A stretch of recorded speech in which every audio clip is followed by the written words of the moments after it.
বাংলাদেশ জামায়াতে ইসলামী যদি ক্ষমতায় যায় তাহলে কি বাংলাদেশ জামায়াতে ইসলামী রাষ্ট্র চালাতে পারবে?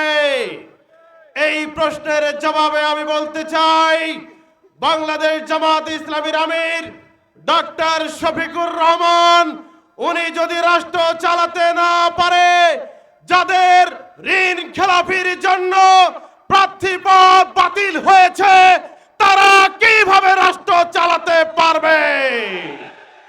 আমাদের বাংলাদেশ জামায়াতে ইসলামীর এমপি মন্ত্রীরা যদি দেশ চালাতে না পারে, তাহলে যারা বারবার বাংলাদেশকে দুর্নীতিতে বিশ্ব চ্যাম্পিয়ন করেছিল, তারা এই দেশকে কিভাবে পরিচালনা করতে পারবে? আমরা মনে করি বাংলাদেশ জামায়াতে ইসলামীর আমির ডক্টর শফিকুর রহমান যে নির্বাচনী ইস্তেহার ঘোষণা করেছে, এতেই বাকি দলগুলোর মাথা খারাপ হয়ে গিয়েছে। আমিরে জামাত ডক্টর শফিকুর রহমান বলেছে, বাংলাদেশের 64টি জেলায় মানসম্মত হসপিটাল করা হবে। উনি বলেছেন, আমি যদি জনগণের সেবা করার সুযোগ পাই, 60 বছরের অধিক বৃদ্ধ এবং 6 বছরের নিচে প্রত্যেকটি শিশুকে বিনা টাকায় চিকিৎসা দেওয়া হবে। আমিরে জামাত আরো বলেছেন, ঢাকার যে ইডেন এবং আপনার ইডেন কলেজ আছে, এটাকে বিশ্ব নন্দিত একটি নারী বিশ্ববিদ্যালয়ে পরিণত করা হবে। এর আগে অনেক সরকার এসেছে গিয়েছে, আমাদের বাংলাদেশে হসপিটাল চিকিৎসা ব্যবস্থা তো উন্নত করার দূরের কথা, তারা হসপিটালের বাজেট এবং আমাদের এই হসপিটালের উন্নয়নের টাকাগুলো মেরে দিয়ে বিদেশে পাচার করেছে। আমিরে জামাত ডক্টর শফিকুর রহমান যেই সুশৃঙ্খল নেতা কর্মী তৈরি করেছে দুর্নীতি মুক্ত একটি রাষ্ট্র গঠনের জন্য, আমি মনে করি বাংলাদেশ জামাত ইসলামীর কোনো বিকল্প নাই। সংগ্রামী উপস্থিতি, ওনারা এখন বলছে আমরা যদি ক্ষমতায় যাই দুর্নীতির লাগাম টেনে ধরা হবে। বারবার দুর্নীতিতে চ্যাম্পিয়ন হয়ে আপনি যদি বলেন দুর্নীতির লাগাম টেনে ধরা হবে, এটা হচ্ছে 2026 সালের চরম মিথ্যা কথা। সংগ্রামে উপস্থিতি, এলাকার ছেলে বড়শি দিয়ে মাছ ধরছে, আপনারা ধরছেন তো নাকি? বড়শি দিয়ে মাছ ধরছে, বড়শি পুকুরে ফেলেছে, পুকুরে টোপ গিলেছে মাছ, এমন জোরে টান দিয়েছে এই পাশের পুকুর থেকে এই পাশে পড়ছে মাছ। যেইখানে মাছ পড়ছে ওইখানে আবার বড়শি ফেলছে। মাছ এখন বলে, বাবাজি, যে জানে না টিপটি পানির ভাও, তার কাছে গিয়ে টিপটি পাও, আমি আর বড়শি খাবো না। বাংলাদেশের জনগণ তোমাদের টিপটি পানি বুঝে গিয়েছে, দুর্নীতিবাজদের টিপটি পানি বাংলার জনগণ আর বিশ্বাস করে না। আপনারা নির্বাচিত না হওয়ার আগেই নিজেরাই আপনারা মেয়র ঘোষণা করেন, আপনারা নিজেদেরকে ক্ষমতায় নিয়ে গিয়েছেন এটা মনে করে 5 তারিখের পরে যে দুর্নীতিগুলো করেছেন, মায়ের বুক খালি করেছেন, তেলের পাম্পের শ্রমিককে হত্যা করেছেন, আপনাদের কাছে মানুষের জানমাল নিরাপদ নয়, নিরাপদ নয়। 5 তারিখের পরে আপনাদের কর্মকাণ্ড এদেশের ভাইরা দেখেছে, বাংলাদেশ জামায়াতে ইসলামীর কর্মকাণ্ড দেখেছে। কি বলেন? আপনারা দেখেছেন পঞ্চগড়ে হসপিটাল উন্নয়ন করার জন্য আমাদের আমিরে জামাত 10 লক্ষ টাকার একটি চেক প্রদান করেছিল, আপনারা দেখেছেন না? যিনি নির্বাচিত হওয়ার আগেই আমাদের বাংলাদেশ জামায়াতে ইসলামীর নিজস্ব অর্থায়নে দেশের উন্নয়নে কাজ করতে পারে, উনি যদি আগামীতে জনগণের সেবক হতে পারে, 5 বছরে আমাদের দেশের রূপ পরিবর্তন হয়ে যাবে ইনশাআল্লাহ।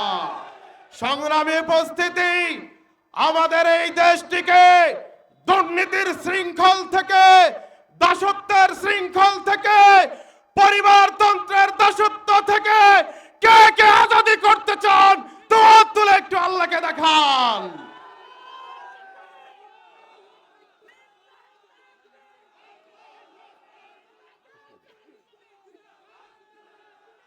সংগ্রামে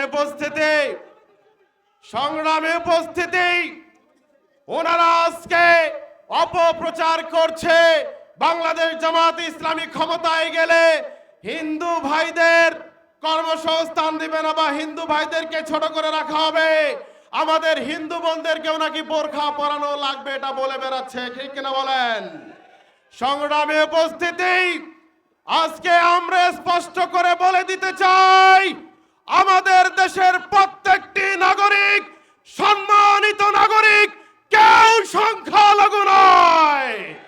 হিন্দুদেরকে সংখ্যালঘু বলে বলে যারা আমাদের হিন্দু ভাইদের সাথে বিগত দিনে বৈষম্য সৃষ্টি করে রেখেছেন, 11 দলীয় জোট সরকার বাংলাদেশ জামাত ইসলামী যদি ক্ষমতায় যায় এই বৈষম্য থাকবে না, থাকবে না, থাকবে না।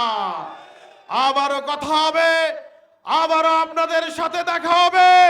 বিজয়ের লড়াই আমরা লড়ব যতক্ষণ পর্যন্ত জীবন থাকবে ইনশাআল্লাহ।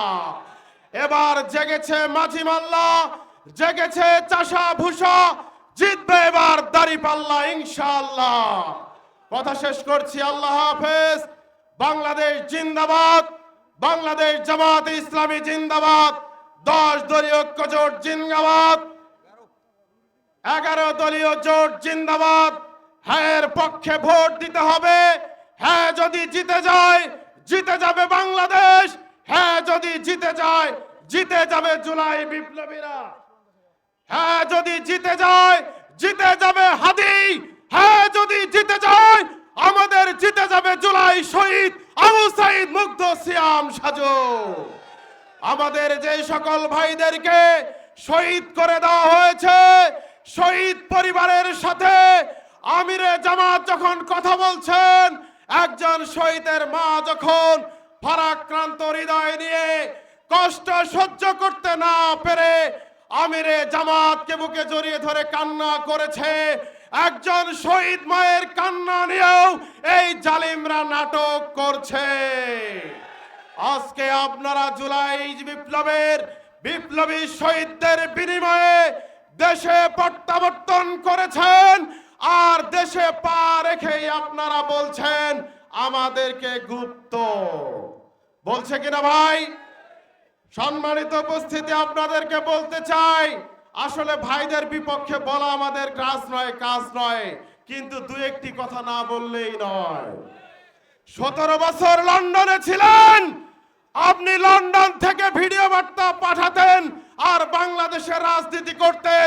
17 বছরে আপনাকে বাংলাদেশের মানুষ তো দূরের কথা, কোন গরু ছাগলও দেখে নাই। আর আপনি যদি আমাদেরকে গুপ্ত বলেন, জুলাই বিপ্লবে আমরা জীবন দেওয়ার জন্য প্রস্তুত ছিলাম কিনা বলেন? সংগ্রামী উপস্থিতি, আমাদেরকে গুপ্ত বলে মানুষের হৃদয় থেকে আর বের করে আনা যাবে না। এবার সিদ্ধান্ত নিয়েছে বাংলাদেশের জনগণ, হিন্দু বৌদ্ধ খ্রিস্টান সবাই ঐক্যমত পোষণ করেছে। আমার সাথে আপনাদেরকে বলতে হবে, 12 তারিখের মার্কা দেশবাসীর মার্কা, দেশবাসীর মার্কা, জুলাই বিপ্লবীদের মার্কা। আমাদের বাতিলের হৃদয়ে কাঁপানো সেই আতঙ্কের যেই স্লোগান, এই স্লোগান নিয়েও অনেকেই অনেক কথা বলেন। কি ব্যাপার বলেন না ভাই? সম্মানিত উপস্থিতি, আমাদের আমিরে জামাত ডাক্তার শফিকুর রহমান যে দুর্গ গড়ে তুলেছে, আপনারা যদি সেই আগের নির্বাচনের স্বপ্ন আবার নতুন করে দেখেন তাহলে আপনারা ভুল করবেন। ছোট্ট একটি গল্প বলেই শেষ করব। এক বুড়া দাদু ভোট দিতে গিয়েছিল, প্রথম আলো পত্রিকায় এটা এসেছিল। বুড়া দাদু ভোট দিতে গিয়েছে, এখন বুড়া দাদু ভোট দিতে গিয়েছে, এখন বলছে দাদু আপনার ভোট হয়ে গিয়েছে। এখন বলছে আমার ভোট হয়ে গেছে, বলছে আপনারটা তো হয়েছে হয়েছে, দাদিরটাও হয়েছে। এখন বুড়া দাদু হাও মাও করে কান্না শুরু করছে। কসে হাবারে একটা ভোট দেওয়ার না পারি মানুষ আঙ্গো কান্দে।